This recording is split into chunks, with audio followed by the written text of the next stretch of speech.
जय हिंद दोस्तों, मैं महिंदर शर्मा स्वागत करता हूं वन वर्ल्ड हिंदी में आपका। उम्मीद करता हूं आप खुश और स्वस्थ है। दोस्तों आइए दिखाते हैं पाक मीडिया की एक और लेटेस्ट डिबेट, जिसमें अभी इमरान खान हाल ही में दुबई जा रहा है। और दुबई किस लिए जा रहा है? वो भी पाकिस्तान के लिए तेल उधार लेने के लिए। दोस्तों उधार लेना मतलब कटोरा लेके फिर से इमरान खान एक बार फिर से एक्टिव हो गए दूसरे देशों से पाकिस्तान के लिए भीख मांगने के लिए। तो दोस्तों आइए दिखाते हैं पाकिस्तान की एक और लेटेस्ट डिबेट। लेकिन इसी डिबेट में हम आपको एक दिखाएंगे, एक एंकर है जो इमरान खान को और वहाँ के हुक्मरानों को बहुत ही जबरदस्त औकात दिखा रहा है। वो बोल रहा है कि तुम यूरोप का बाइकआउट करोगे, लेकिन डिस्प्रिन बनाने की तुम्हारी औकात नहीं है। तो दोस्तों दिखाते हैं आपको ये डिबेट। दो अलग अलग चैनल से हम आपके लिए ये लेके आए हैं। तो दोस्तों देखिए ये डिबेट और कमेंट में अपनी प्रतिक्रिया जरूर दें। लास्ट में आपसे रिक्वेस्ट करूंगा, अगर आप मेरे चैनल पर नए हैं तो मेरे चैनल को सबसे पहले सब्सक्राइब कीजिए, लाइक शेयर एंड कमेंट जरूर कीजिए। दोस्तों जय हिंद, वंदे मातरम, भारत माता की जय। दोस्तों तुम जो बता रहे हो कि यूरोप हमसे नाराज हो जाएगा, हम फलाना कर देंगे, हम ढिकाना कर देंगे, हम कुछ नहीं कर सकते। तुम टके के लोग हो, तुम डिस्प्रिन तक नहीं बना सकते। तुम सिर्फ इतर का कारोबार कर सकते हो, तुम सिर्फ नस्वार बेच सकते हो।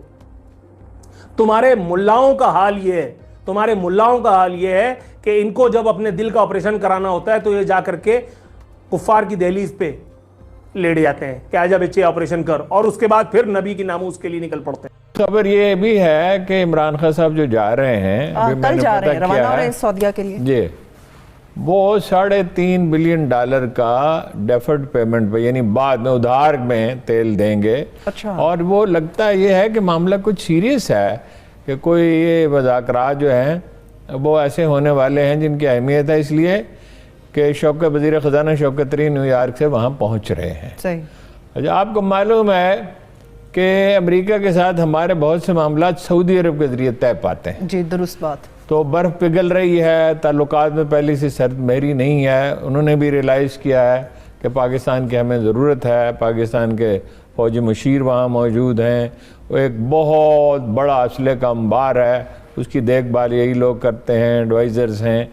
और ख़ुदा न खास्ता कोई मुश्किल वक्त आता है सऊदी अरब के लिए, तो पाकिस्तानी ही दिलो जान से उसके लिए लड़ सकते हैं। कोई परवानों की तरफ फिदा हो सकते हैं इजाज़ मुक़द्दस पे, और कोई नहीं है। तुर्क कर सकते हैं, तुर्कों के साथ ताल्लुकात में वो खुशगवारी नहीं है। सही, ठीक। तो बहरहाल ये तो थोड़ी बहुत अच्छी खबरें हैं इस बुरे मौसम में, इस वबा के मौसम और उम्मीद करते हैं कि ये अच्छे नताइज लेकर आएंगी। आपने असलहे की बात की, हारून साहब, असलहे की दौड़ तो पूरी दुनिया में चल रही है। असलहे की बात करते हैं, दिफा की अपने बात करते हैं, तो चाइना उसमें अमेरिका को भी मात दे के आए। असलहे की दौड़ तो एक ऐसे मरहले में दाखिल हो गई है कि जिसका चंद साल के चंद माह पहले तक भी किसी ने तसव्वुर ही नहीं किया होगा। सही। वो जो मिसाइल उन्होंने बनाया है सुपरसोनिक, वो पूरे मदार का चक्कर लगा सकता है, दुनिया के पूरे मदार का चक्कर लगा सकता है।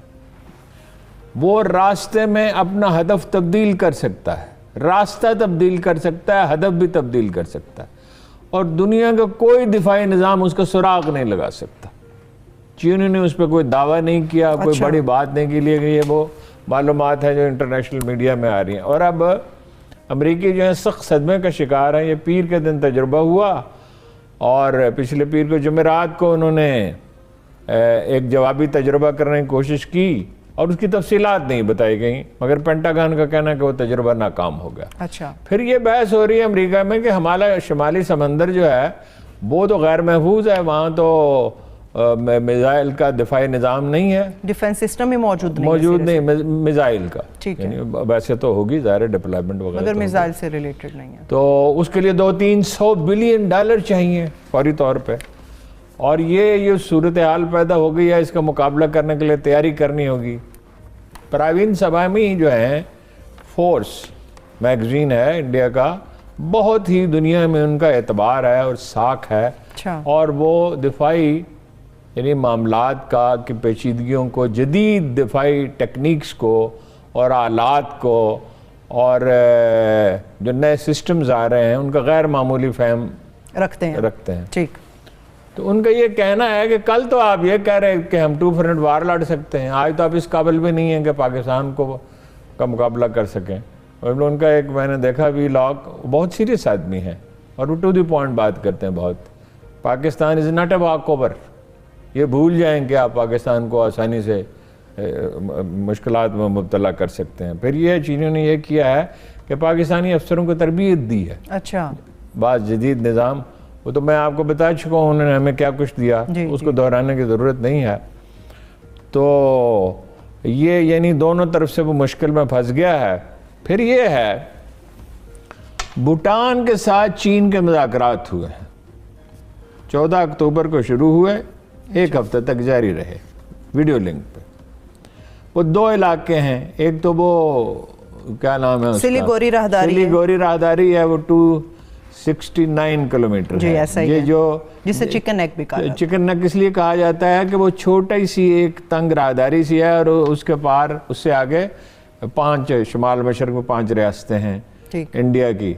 तो वो उन्होंने उनको ऑफर किया कि दूसरा जो इलाका है जिस पर तनाज़ा है वो 469 मुरब्बा किलोमीटर है, वो जुगारलिंग वादी है जी, जुगारलिंग वादी। हाँ, तो वो आप ले लें। उसके बदले में उस पर यह तय पाया है कि 3 मरहलों में उस पर बातचीत होगी, यानी इस पे समझौता होगा कि बातचीत लाजमन होगी और बातचीत को आगे बढ़ाया जाएगा। वो कह रहे हैं कि ये बड़ा इलाका आप ले लें, ये छोटा इलाका हमें दे दें।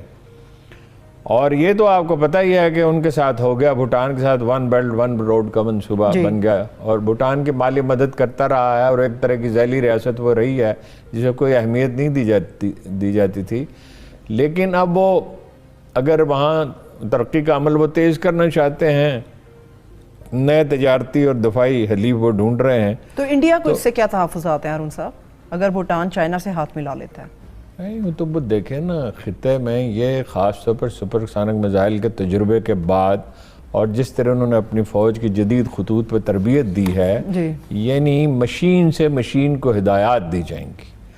और वो तिब्बत में परवीन सवामी कहता है कि उन्होंने मिसाइल सिस्टम भी नस्ब कर दिए हैं और फाइटर तैयारों के लिए एयरबेस भी बना लिए हैं। ठीक। और गुलान वादी में, गुलान नहीं, वादी बलवान, गुलवान वादी में जी वो आके बैठ गए हैं और वापस जाने का कतन कोई इरादा नहीं रखते, वहाँ भी तामीरात वो कर रहे हैं। तो इसके बाद खित्ते में उनका असर और रसूख फैलेगा ना। देखिए ना, श्रीलंका को दबाए रखा अमेरिका ने और इंडिया ने मिलकर, हत्ता कि मुझे याद है 5-6 साल पहले मैं गया था तो वहाँ नुमाइश एक हुई थी, तो वो कह रहे थे कि उसके बैनर तक उतार दिए थे। हालांकि श्रीलंका के लोग तो पाकिस्तान से बहुत मोहब्बत करते हैं, बिल्कुल तुर्की की तरह, आज़रबाईजान की तरह। तो खित्ते में मेरी वो असर और रसूख उनका बढ़ेगा। दूसरी तरफ देखिए ना कि वो ईरान में दाखिल हो गया, चाबहार तक जा पहुंचा, ग्वादर तक वो पहले ही मौजूद है, सी पैक मौजूद है, तो उसका रसूख बढ़ रहा है। और अमरीकी जो हैं वो, मैं ये नहीं है कि परेशान है, वो सदमे का शिकार है, उनकी समझ में नहीं आ रहा क्या किया जाए। ठीक है, लेकिन आप बता रहे थे कुछ टेलीस्कोप्स के हवाले से कुछ तजुर्बात चल रहे हैं। वो नहीं, वो दिसंबर में एक नई टेलीस्कोप भेज रहे हैं जेम्स के नाम से, बबल के नाम से 1990 में एक टेलीस्कोप भेजी थी। अच्छा। तो ये उसके मुकाबले में जदीद तरीन है, इस पर बहुत सरमाया लगा है, 30 साल सर्फ हुए हैं। इसमें कनाडा के इन्वेस्टमेंट है, इसमें यूरोपीय यूनियन की है, नासा की है। तो ये खला में ज़्यादा दूर तक देख सकेगी। जंग अब खला में मुंतकिल हो रही है। सही, ठीक है। लेकिन हारून साहब, ठीक है, ये बात दुरुस्त है कि पाकिस्तान को फ़ायदा इसलिए भी पहुंचा है क्योंकि चाइना मजबूत हो रहा है, मगर ये फ़ायदा उसी सूरत में मुमकिन है जब सी पैक मुकम्मल हो जाएगा। अमेरिका अपने प्रेशर को रिलीज़ करने के लिए उन ममालिक की तरफ आ रहा है जिनमें पाकिस्तान शामिल है, फैटफ के ज़रिए पाकिस्तान को दबाव मिलाने की कोशिश कर रहा है कि किसी तरह से ये कंट्रोल में है चाइना की वजह से। दबाव क्या जी, ये तो सीरियन ब्लैकमेलिंग है। उन्होंने दिए 27 वांट दिए कि ये 27 हमारे एतराज़ात हैं, उसमें 26 पे जब काम हो गया, कंप्लीट हुआ, तो उन्होंने कहा ये 7 पॉइंट और हैं, मजीद थमा दिए। अच्छा, अब उसमें जो ज़्यादा जोर वो दे रहे हैं कि जिन लोगों को हम दहशतगर्द समझते हैं उनको मतलब ये कि सजाएं दी जाएं। अच्छा, सजाएं क्या दी जाएं, मतलब उन्हें फांसी पे चढ़ा दिया जाए, भारत के हवाले कर दिया जाए, अमेरिका के हवाले कर दिया जाए।